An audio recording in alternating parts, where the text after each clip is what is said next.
왜 그래? 아까 전시도 제대로 안 보던데? 왜 답장이 없지? 이거 작업해주는 거 10만 원 불렀는데 너무 많이 불렀나? 싫다 할 것 같아. 웃음 이모티콘도 없고 나는 10만 원 받을 가치가 없나 봐. 아이고, 살다 보면 이상할 만큼 크게 아픈 순간이 있어. 상대가 나를 대놓고 밀어낸 것도 아닌데 그냥 답장이 조금 늦었을 뿐일 수도 있고 내 제안에 자기 상황 때문에 고민했을 뿐일 수도 있어.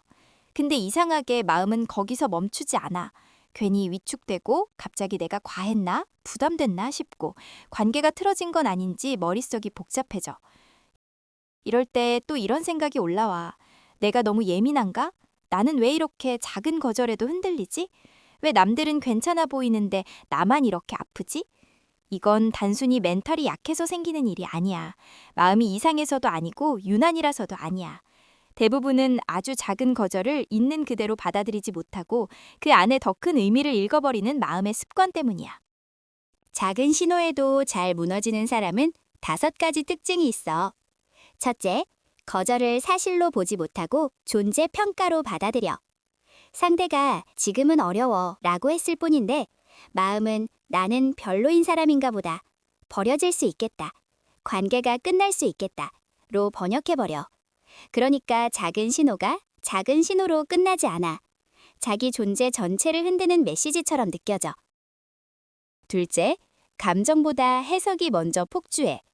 상대 표정이 조금 차갑다. 답장이 늦다. 부탁을 거절한다. 여기까지는 사실이야. 그런데 그 다음에 나를 싫어하나? 실망했나? 내가 실수했나? 이제 멀어지겠네. 같은 해석이 붙어. 그래서 실제 사건보다 상상 속 파장이 훨씬 커져. 마음이 현실과 기억과 두려움을 한 덩어리로 섞어버리는 거지. 셋째, 관계를 안정감의 원천이 아니라 생존의 근거처럼 붙잡는 경향이 있어.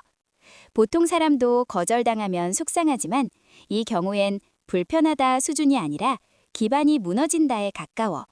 인정, 수용, 애정이 자기 내부에서 충분히 형성되지 못했기 때문에 외부 반응이 곧 자기 안전감이 돼버린 거야. 그래서 대립이 생기면 의견 차이로 못 느끼고 관계 파국의 전조처럼 느끼기 쉬워. 넷째, 감정 조절보다 회피와 수능이 익숙해. 작은 불편도 오래 견디지 못해서 얼른 맞춰주거나 사과하거나 자기 욕구를 접어버려.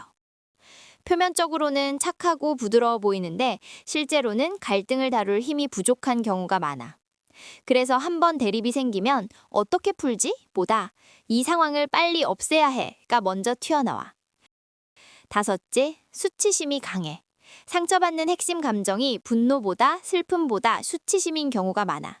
내가 틀렸구나가 아니라 내가 부족한 사람이구나로 가버리는 거지.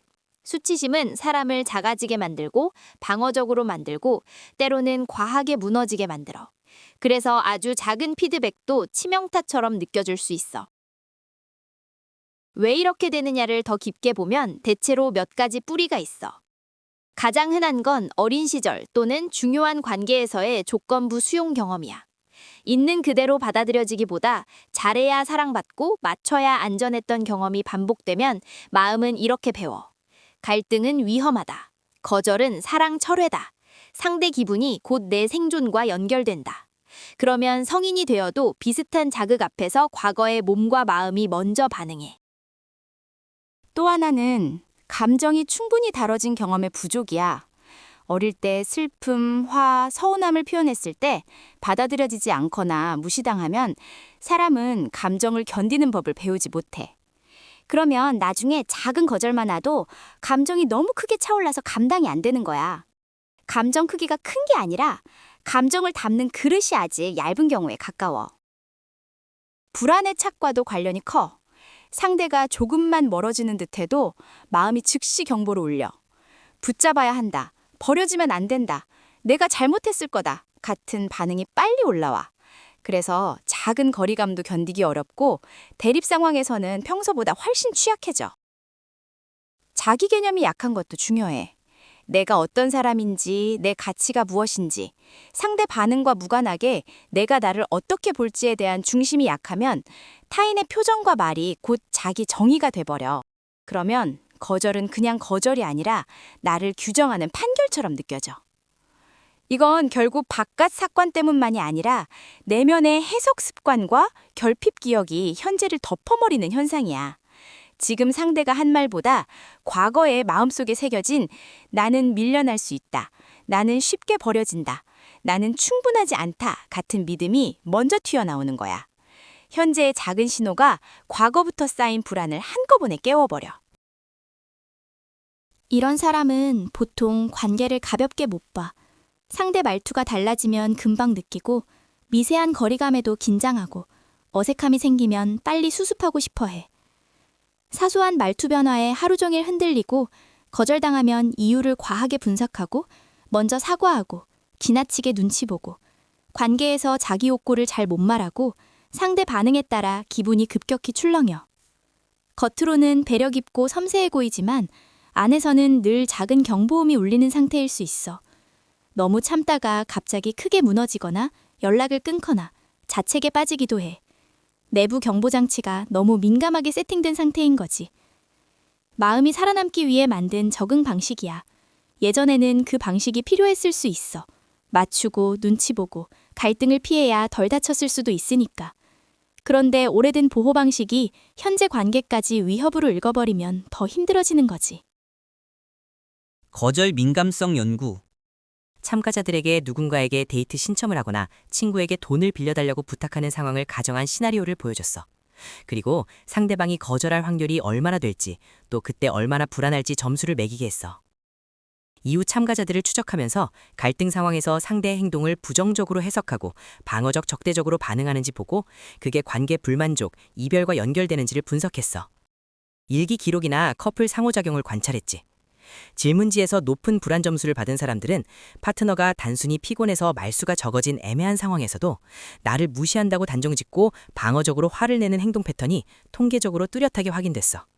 이런 과민한 반응이 반복되면 결국 상대방이 지쳐서 실제로 관계가 단절되는 결과가 나타나.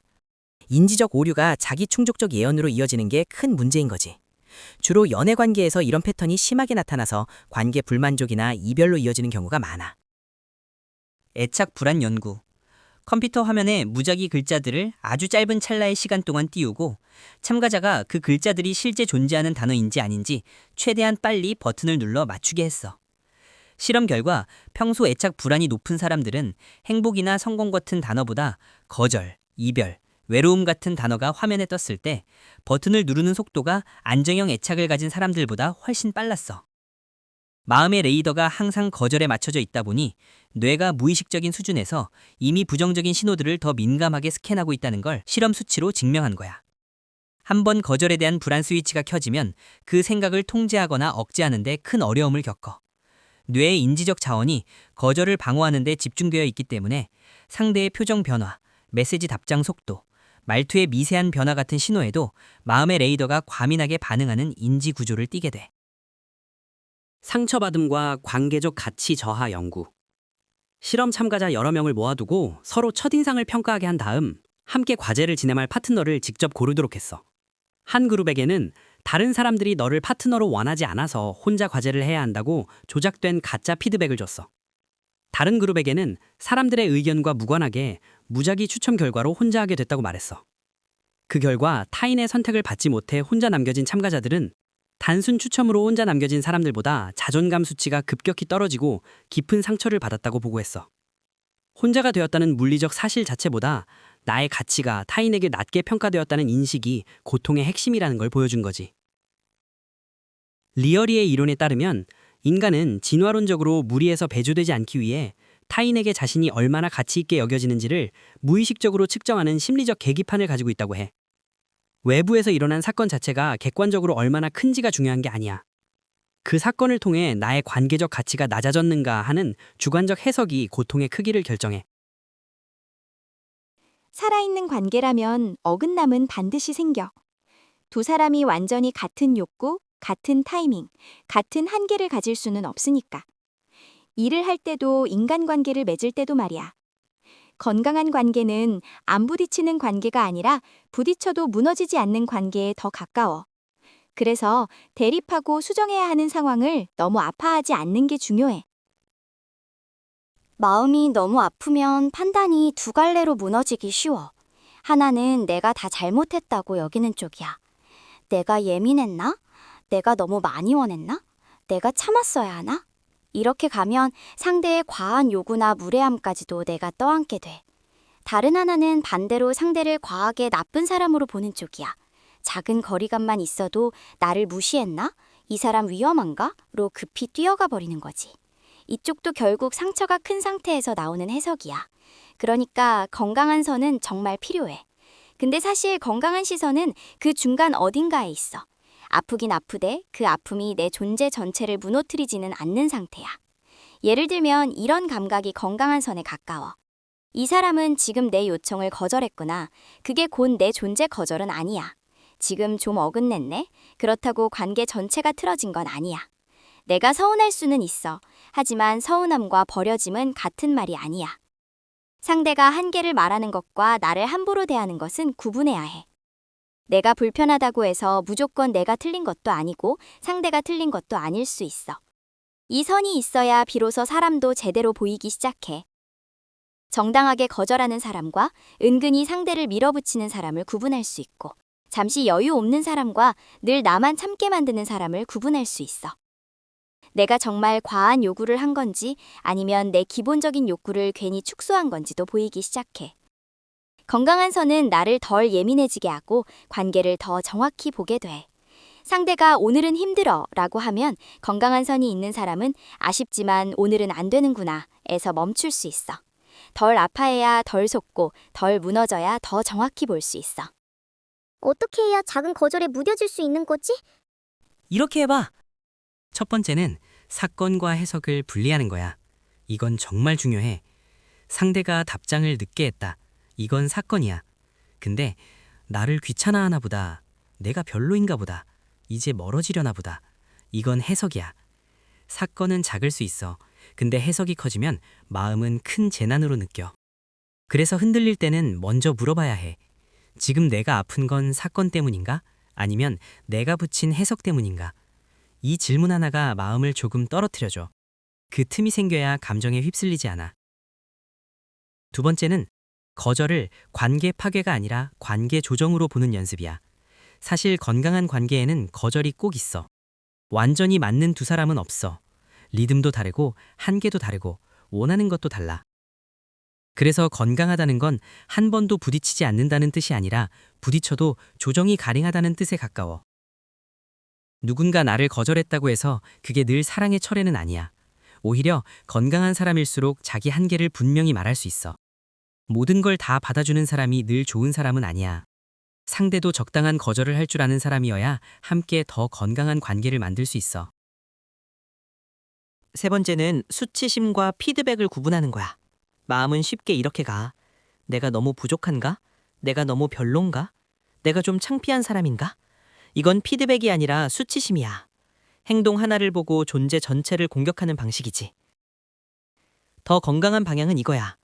내 방식이 조금 안 맞았을 수는 있어. 타이밍이 안 좋았을 수는 있어. 표현을 다듬을 수는 있어. 근데 그렇다고 내가 잘못된 존재는 아니야. 이 감각이 중요해. 행동 수정은 필요할 수 있어. 하지만 존재 비난은 필요 없어. 수정이 필요하다는 것과 내가 망한 사람이라는 건 전혀 다른 말이야. 네 번째는 작은 어색함과 작은 거절을 너무 피하지 않는 거야. 많은 사람들이 편해지기 위해 어색한 상황을 피하려고 해. 거절당할 것 같은 부탁 안 하고 불편해질 것 같은 대화는 미뤄. 그 순간은 편할 수 있어. 근데 뇌는 거기서 이렇게 배워. 아, 이건 진짜 위험한 상황이구나. 피했으니까 더 위험한 거구나. 그래서 점점 더 예민해져. 작은 거절도 더 크게 느껴지고 작은 어긋남도 더 버티기 어려워져. 반대로 작고 안전한 범위에서 어색함을 조금씩 겪어보면 뇌가 다시 배워. 생각보다 안 망하네. 조금 민망했지만 지나가네. 거절당해도 내가 사라지는 건 아니네.